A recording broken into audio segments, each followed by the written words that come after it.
Donc, une liaison linéaire annulaire entre le solide 1 et le solide 0.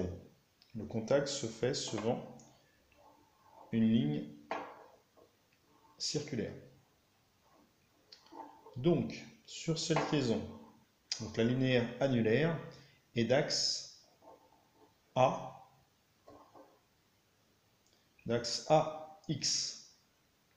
en sachant que le point A est le centre de la sphère. Donc, sur cette liaison, vous devriez remarquer qu'il y a une rotation autour de l'axe Z, une rotation autour de l'axe X, une rotation autour de l'axe Y. Les trois rotations sont possibles. Donc X, Z, Y.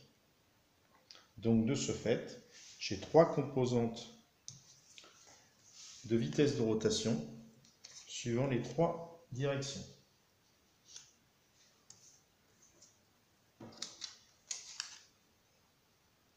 Et de ce fait, je vais transmettre, si ma liaison est parfaite, je vais transmettre aucun moment au point A, qui est le centre de la liaison annulaire, c'est-à-dire le centre de la sphère.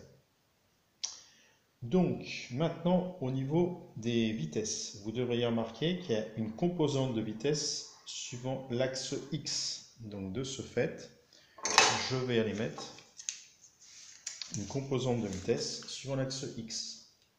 Et si ma liaison est parfaite, je ne vais pas avoir de composante de force suivant l'axe X. Donc, je vais mettre un 0 dans la case de composante de force suivant l'axe X.